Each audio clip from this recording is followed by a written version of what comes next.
Mahlzeit, herzlich willkommen beim Radio Video Magazin und aus unserem eigenen Dark Ride. So, wilde Zeiten kommen auf uns zu. Wir nehmen euch wieder mit durch einen total verrückten Tag. Wir sind in Shenzhen, China. Ich drücke mal für euch hier den Screen auf. Warte. Wenn hier ein Dark Ride ist, dann richtig. Das geht mit den Vorhängen. Auch ein Blick nochmal auf China. Stau. Warum ist da Stau? Da ist Stau. Ja, dann machen wir uns mal auf die Socken und fahren mal mit euch zum Flughafen. Mal gucken, wo es hingeht.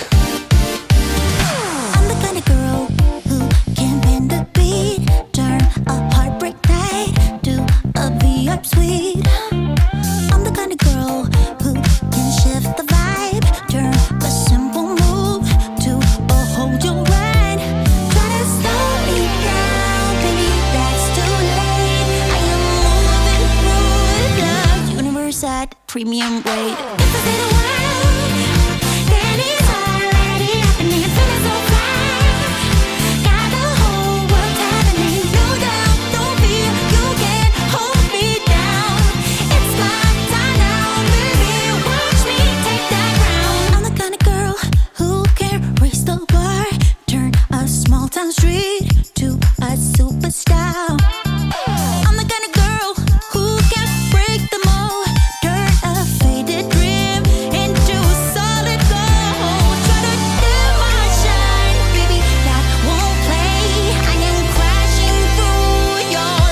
Like a tidal break. If I say the world, then it's already happening. Feeling so right. Got the whole world happening. No doubt, no fear. You can't hold me down. It's my time now, baby. Watch me take that ride. If I say the world, then it's already happening. Feeling so right. Got the whole world happening. No doubt, no fear. You can't hold me down.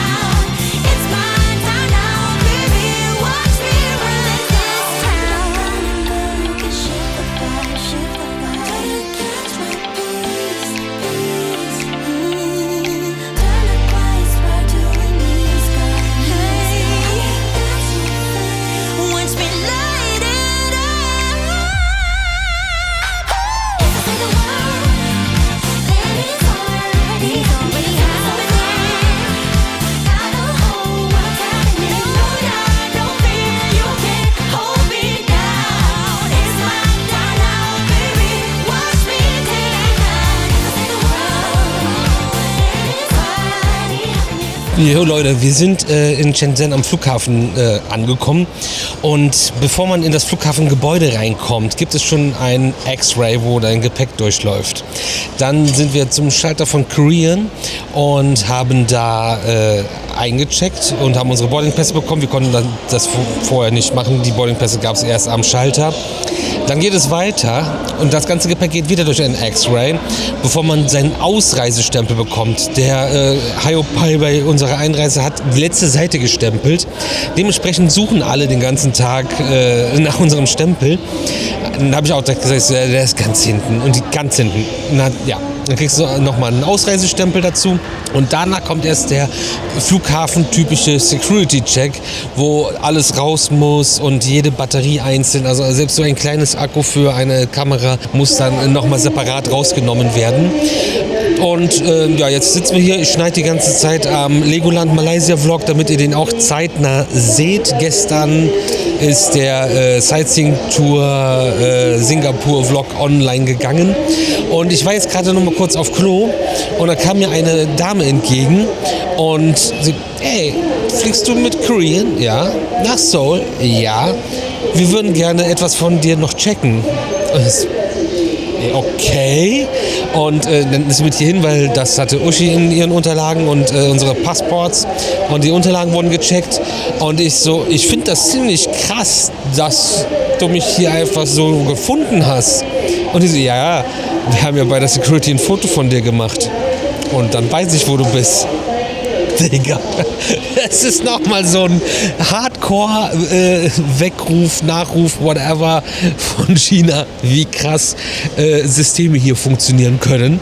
Und ja, das sind jetzt die letzten Minuten auf chinesischem Boden für uns. Und in einer Viertelstunde geht's zum Flugzeug. Und ich habe es gerade schon geteasert, wir fliegen erstmal nach Seoul in Südkorea. Peoples, wir sind beim Gate und jetzt startet das Boarding. Wir sind 20 Minuten vor Abflug. 10 Minuten vor Abflug schließt das Gate erst. Erst. Normalerweise ist es eine halbe Stunde vor Abflug, dass das Gate schließt. Und 3 Stunden vorher macht das irgendwie aufgefüllt. 284 Leute werden da jetzt einfach mal, keine Ahnung, mit einer Druckluftpistole reingeschossen. Ich weiß nicht, wie die das sind. Es stand auch keiner vorher da, also jetzt geht das los. Ja, ab nach Seoul in Südkorea.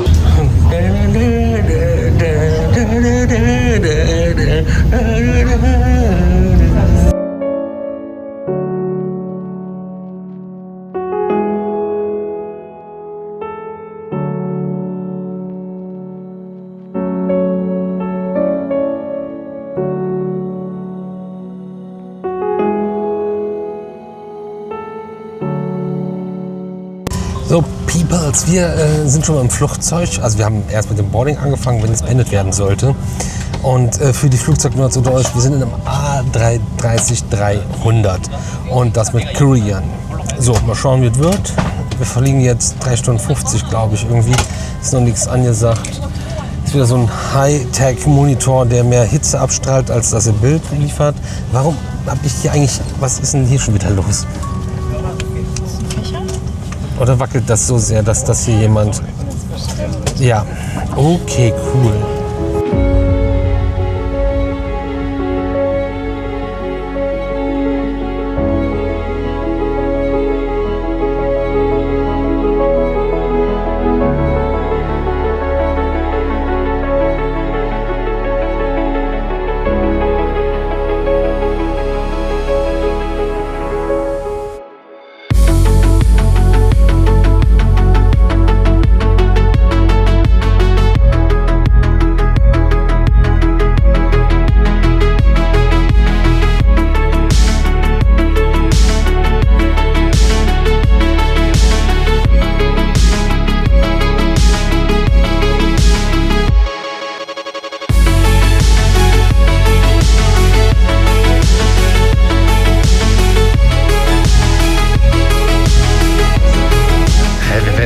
Oder?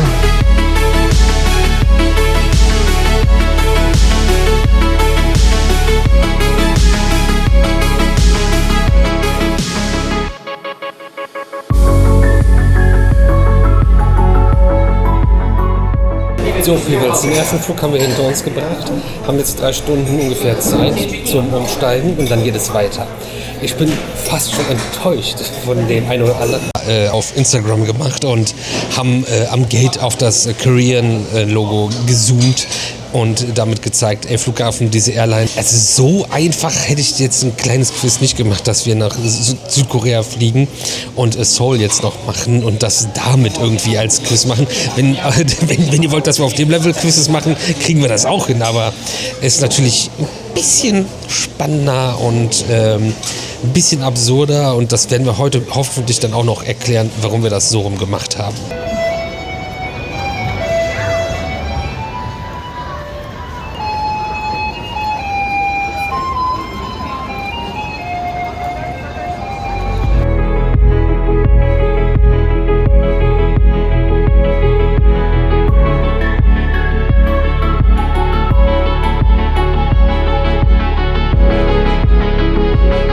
So Leute, wir sind jetzt beim Boarding und erstmal natürlich alle Gebrechlichen rein und wir haben theoretisch die gleichen Plätze, die wir auch gerade bereits hatten. Wir haben aber auf jeden Fall einen unfassbaren Nachteil, denn es wurden unser Flug zusammengelegt mit einem, also Korean Air Flug von uns wurde zusammengelegt mit einem Delta Flug. Das ist immer unglaublich ärgerlich, weil dann waren beide Flüge so leer, dass es reicht, um daraus einen Flug zu machen. Es müssen beide so mehr Leute haben, damit die Möglichkeit besteht, Platz zu haben. Andererseits haben wir in weißer Voraussicht Plätze, also eine Zweierreihe. Also es würde sowieso kein Platz irgendwie frei bleiben, aber das ist halt sonst immer die Hoffnung, wenn man zu zweit fliegt, eine Dreierreihe oder selbst eine Viererreihe, dass die Kiste nicht voll ist und dass man dann Platz dazwischen frei hat. Das ist bei manch einer Airline eine Premium Economy dann automatisch oder sonst irgendwas. Aber wir sitzen wieder in der Holzklasse und theoretisch sitzen wir wieder ganz hinten, weil wir theoretisch das gleiche Flugzeug haben. Also nicht das identische, was wir gerade haben, sondern gleichen Typ. Und ich bin großer Airbus-Fan, weil das ist Europa gelebt.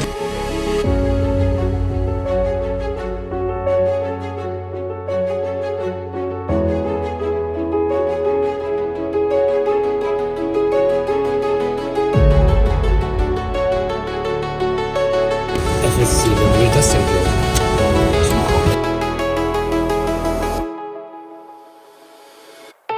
Das sieht aus, als ob du nichts geändert hättest.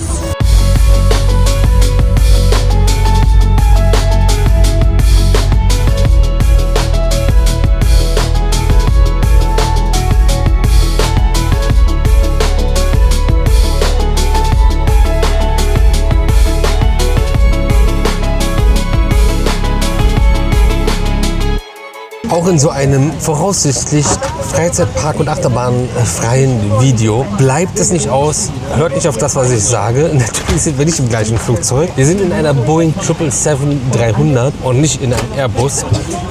Trotzdem sitzen wir wie eben auch in der letzten Reihe, nur dass der Airbus 3 Reihen mehr hat. Und jetzt fliegen wir 11 Stunden. Wir mögen das voll. Ich würde lieber Zug fahren. Ich weiß nicht, was sein Problem ist, denn wir filmen uns nur selbst. Aber er hat Angst, auf Video zu sein. Das ist der erste nicht nette Südkoreaner. Die sind nämlich alle super lieb und nett hier die ganze Zeit gewesen. Er ist ein bisschen weird. Er ist auch ein bisschen alt und ja, ich weiß es auch nicht. Er war auch eigentlich jetzt nicht im Bild, aber er möchte das auch nicht. Nee, genau.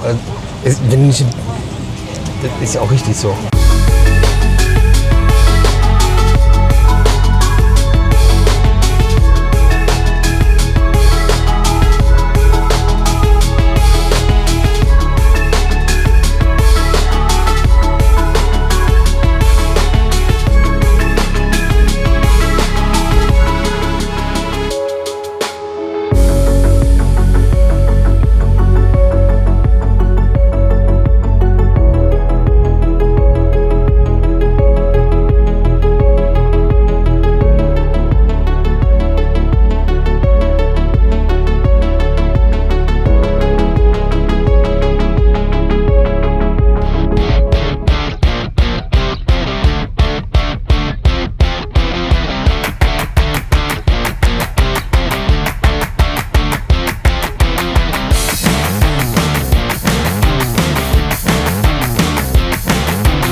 Wir sind gelandet und ich möchte das Reveal, wo wir jetzt sind, falls man das noch nicht gesehen hat, gleich ein bisschen cooler machen. Er hat's grad. Hoffentlich hat man das nicht gehört. Jetzt hat er es schon verraten. Aber auf jeden Fall müssen wir jetzt zum Mietwagen und ich erzähle gleich weiter. So Leute, wir haben die Qual der Wahl. Welches Fahrzeug sollen wir nehmen? Was wird es? Vielleicht der Chevrolet? Der F-150? Ein Ram? Oder doch die GMC?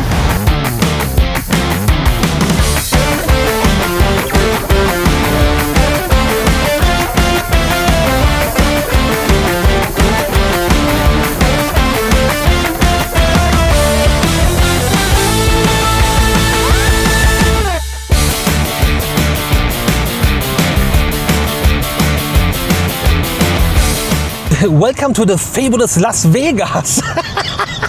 Ja, wir haben jetzt irgendwie keinen coolen Spot, um uns da vorzustellen. Ich habe so ein geiles Signage gesehen im Flughafen, aber da, also nicht das, wo wir das Foto gemacht haben, sondern ein anderes, wo wir einfach nur dran vorbeigelaufen sind, was man ganz kurz noch gesehen hat. Aber irgendwie müssen wir jetzt auch mal in der Story hier weiterkommen und euch erzählen, was wir hier veranstalten. Und ja, wir waren heute Morgen noch in China, sind über Südkorea jetzt in die USA gereist, was man so macht. Und Wiesbaden, wir sitzen in einem GMC, wie heißt der nochmal, Sierra? Nein, Sierra ist der, doch Sierra. Der Chevrolet ist doch der Silverado, ich glaube von GMC ist es der Sierra, also das Pendant zu einem Ford F-150 oder einem Chevrolet oder einem Ram oder nichts anderem eigentlich mehr. Quasi der F-150, der da vorne steht, den hatten wir das letzte Mal in Silber. Jetzt haben wir ein weißes Fahrzeug und wir hätten F-150 in Blau nehmen können. Da habe ich natürlich auch sehr angesprochen. Und ihr habt die kleine Auswahl gerade auch schon gesehen oder werdet ihr jetzt sehen. Und wir sind jetzt on the road again. Fahren erstmal zum Walmart Supercenter, was einkaufen, damit wir das schon am Start haben. Denn wir haben jetzt noch eine 4-stündige Autofahrt vor uns, nachdem wir 18 Stunden in Flugzeugen verbracht haben, wie man das halt nun mal so macht. Vielleicht da auch direkt einmal zur Aufklärung, noch bevor ihr die ganzen Aufnahmen vom Mietwagen und Einkaufen seht, warum wir jetzt in den USA sind. Und zwar war das ja alles anders geplant von uns. Wir wollten eigentlich grundsätzlich für ein paar Tage nach Abu Dhabi zur Messe und hätten Dubai noch mitgemacht.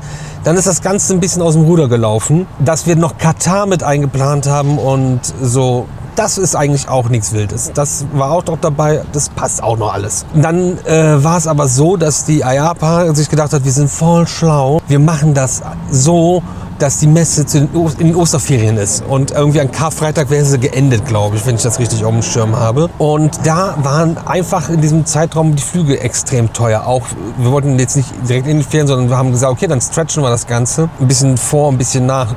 Kriegen wir die Zeit da gut gefüllt. War immer noch total teuer. Da bin ich beim Vorbeilaufen, als Uschi und Tom da so am Gucken waren nach Flügen, bin ich nur vorbeigelaufen und habe dann einfach mal in den Raum reingeworfen, wieso wir denn nicht über Singapur fliegen. Und dann hat Uschi ein ganz komisches Gesicht gemacht und Tom, ach, das ist genial. Und dadurch waren wir dann über Singapur mit Malaysia auch machen und so weiter und so fort, waren wir dann billiger, nach Abu Dhabi zu kommen. Wir wären übrigens in Abu Dhabi umgestiegen. Das war günstiger. Das macht aber nichts, weil dann kam ja die Situation im Nahen Osten und dieser komische Iran-Krieg und das macht alles ein bisschen blöd. Ne? Das ist ja, glaube ich, jetzt kein Geheimnis. So, eben kurz gucken, weil bei Rot darf man rechts abbiegen. Muss man hier hin oder da links? Genau, dann kam also der Krieg und die Situation ist ein bisschen doof und dann war schon ziemlich schnell klar, okay, wir müssen irgendwie was anderes machen und umplanen und dann wurde auch schon der erste Cybertruck gesichtet in Alt-Rosa. Das ist ja mal richtig fancy. Dann wurde der erste Flug gecancelt und dann mussten wir schon umplanen und dann ist halt diese Tour entstanden, die ihr bis jetzt gesehen habt, mit dem Problem, dass wir natürlich dann nicht mehr aus China zurückkommen würden, weil da nämlich die Preise komplett eskaliert sind. So, und dann sind die Flüge von China nach Hause aktuell schweineteuer. Und jetzt irgendwie war das wohl so, die das Mikro hängt noch dran. Wenn ich das richtig verstanden habe, hätten die Flüge von China nach Hause 2.000 € gekostet. Jetzt sind wir mit allen Flügen, mit dieser ganzen Tour, aber nur bei 3.000 gelandet, weil wir dann nochmal über die USA jetzt fliegen. Deswegen 360-Grad-Tour, weil wir einmal um den Globus fliegen. Deswegen sind wir heute über die Datumsgrenze geflogen und wir fangen den Tag quasi nochmal an, ein paar Stunden später nur. Genau, und so sind wir jetzt hier gelandet und werden auch noch weiter fliegen, also nochmal umsteigen. Wir werden nämlich von Los Angeles nach New York fliegen und von New York dann nach Frankfurt. Aber in New York machen wir nichts mehr, keine Sorge, dann reicht's auch. Wir sind irgendwann nochmal nach Hause. Wer die NYC-Grilltour gesehen hat, weiß, dass das wirklich das Ekelhafteste ist, was der Mensch erfunden hat. Deutsche Handschuhe, richtig deutsche Handschuhe. Ich liebe Deutschland. Das ist hier ein ganz gesunder Einkauf übrigens.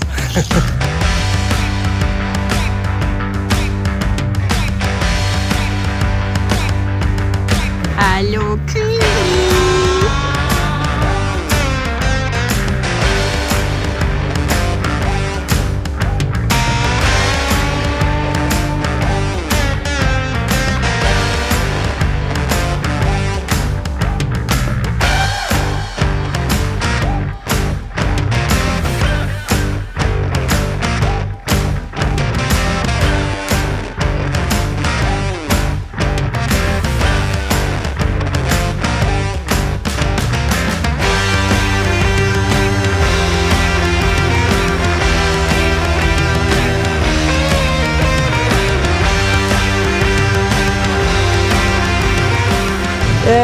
wir waren ja gerade bei Walmart und haben da ordentlich was eingekauft.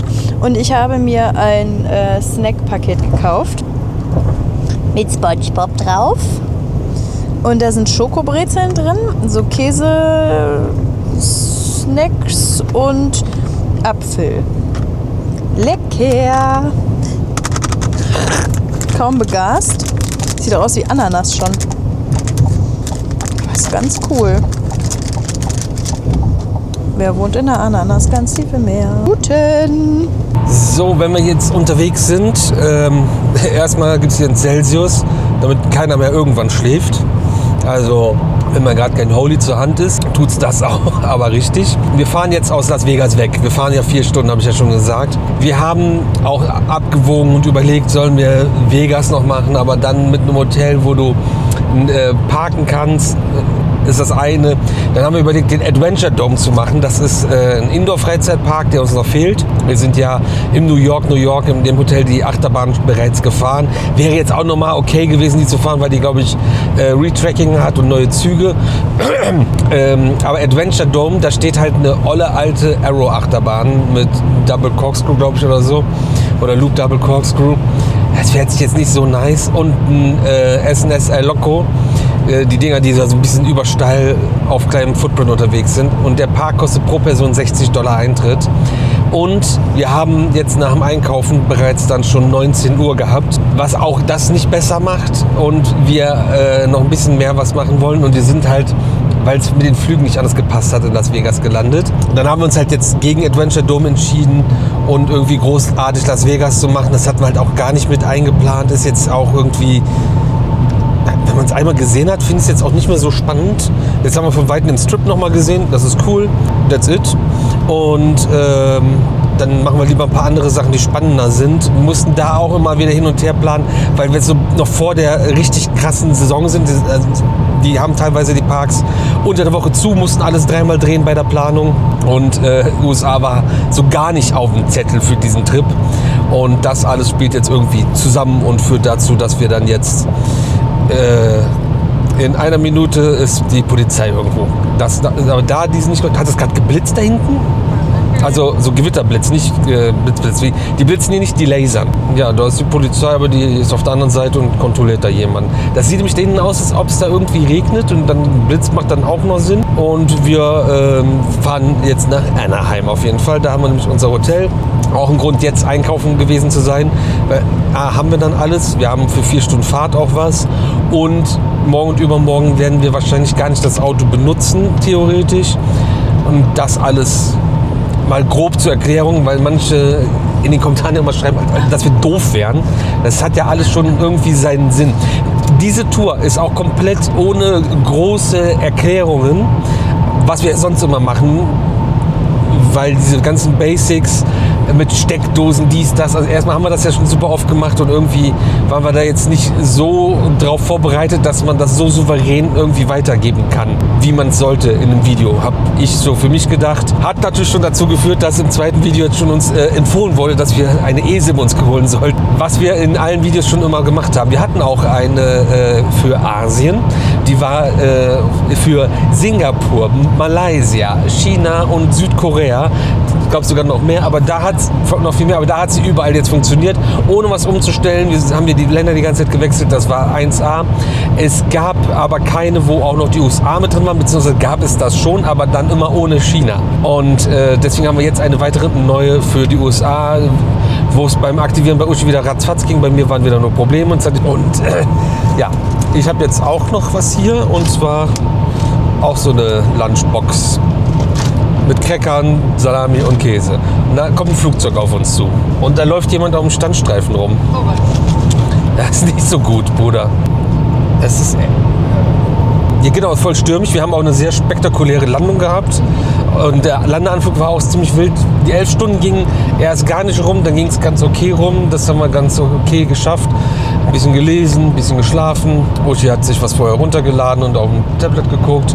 Das war eigentlich okay. Wir hatten da unsere 2 Plätze hinten wieder. Das vielleicht auch noch dann einmal der Vollständigkeit halber. Und sonst haben wir jetzt, glaube ich, alles erzählt erstmal. Ich glaube, ich habe wieder was vergessen, aber es passiert ja auch so viel. Mietwagen holen war jetzt auch easy. ja, weitere Eindrücke folgen.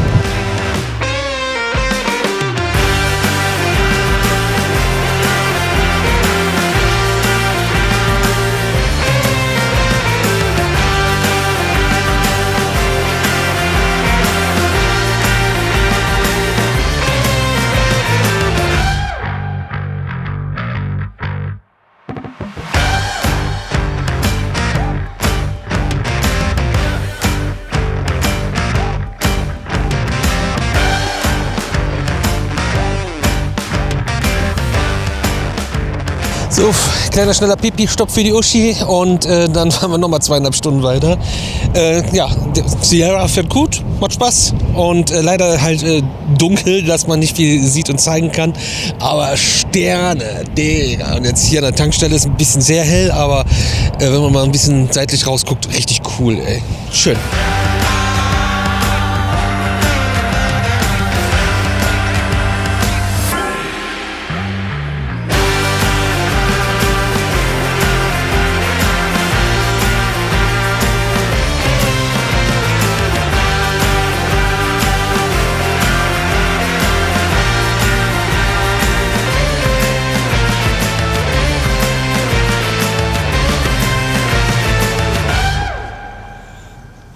Jo, schnappt euch ein Auto und na, sieht schon cool aus von vorne, so ein GMC. Da gibt es ja auch noch krasser und größer. Wir sind angekommen nach 4 Stunden beim Stanford Inn & Suites in Anaheim.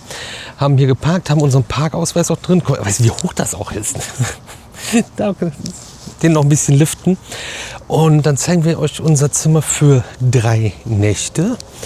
Frühstück haben wir dabei, einen Pool haben wir dabei. Wir sind unten, es gibt unten und oben. Ganz kurz. Man macht sich ein bisschen Gedanken, dass das alles ordentlich sein sollte. Da sind nämlich überall Wannen unter den Klimaanlagen, wo das Kondenswasser rennt drauf kann, damit das nicht immer alles hier rumfließt. Es gibt Ladesäulen, wir sind in Kalifornien. Auch nicht schlecht. Und ja, unser Zimmer. Unspektakulär, wie sie eigentlich alle sind. Wir haben aber eine Couch dabei, wieder ohne Tisch. Da kann man aber wunderbar die Kühlbox für nutzen, die wir jetzt wieder geholt haben. Wir haben säckeweise Zeug hier, Klamotten, Knabberzeug, Getränke, keine Ahnung, wie wir das schon wieder gekriegt haben. Ein King-Size-Bett. Und es ist halt alles immer so ein bisschen abgerockt. Aber der Fernseher scheint neu zu sein, der hat eine ordentliche Größe. Spiegel, Schreibtisch. Die Schreibtischstühle sind eigentlich auch immer, die willst du gar nicht sehen. Der ist für USA ist der super. Also was hat das Telefon für ein Problem? Das ist Alarm. Ja, gut. Mikrowelle, Kühlschrank und die Badeeinheit. Wo ist denn jetzt hier das Licht für? Da? Okay. Das ist aber mutig. Das ist so ein Gitter. Aber guck mal, auch hier alles dabei. Sogar, guck mal, das Handtuch. Die Kapseln hier gedisplayt. Das aber auch mal hinten sauber machen. Aber da reden wir jetzt nicht drüber, dass die hier runde Ecken haben, ja. Und ja, das übliche. Ich weiß auch nicht. Ja, alles wie immer. Gut. Uhr ist natürlich mal wieder vom Wecker nicht gestellt. Wir haben 11:15. Immer noch am 13. April. Wir sind am 13. April um 8 Uhr oder was aus dem Hotel raus in China. Und in 18 Stunden geflogen mit Umstieg. Was weiß ich. Gut, dass wir Adventure Dome nicht gemacht haben. Wenn wir um 11:15 jetzt gerade erst hier sind, das hätte nicht funktioniert. Ein bisschen schade, aber dann habt ihr heute einen Vlog gehabt, wo ein bisschen was... Ja, wir sitzen nicht auf der Straße, das ist ziemlich weit weg noch. Das kommt dabei rum, wenn es keinen TÜV gibt, der so Sachen unterbindet.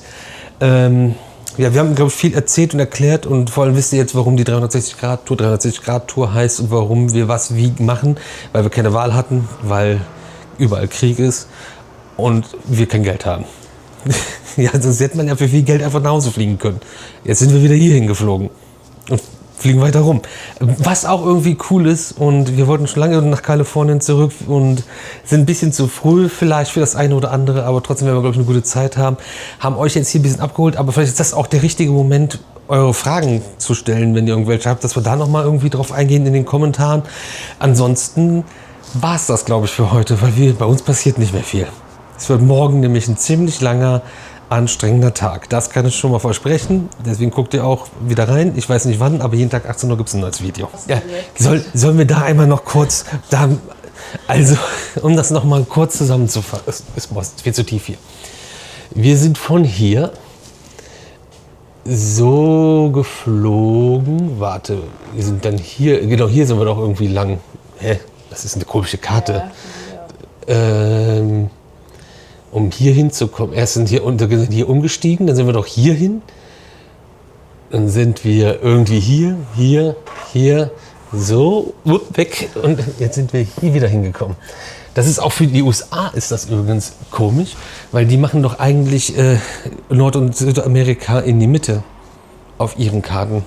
Was weiß ich? Vor allem um diese Zeit, zu diesem Zeitpunkt bin ich raus. Die Sonne scheint mir ins Gesicht, das sind Palmen, das ist unser Fahrzeug, das ist der Uschi, das ist unser Zimmer und wir sind in den USA in Anaheim, California, gehen nach Disney und starten aber heute mit Disneys California Adventure, dem einfach eine richtig, richtig gute Attraktion. Fertig, komm, weiter, raus, der Ride ist zu Ende.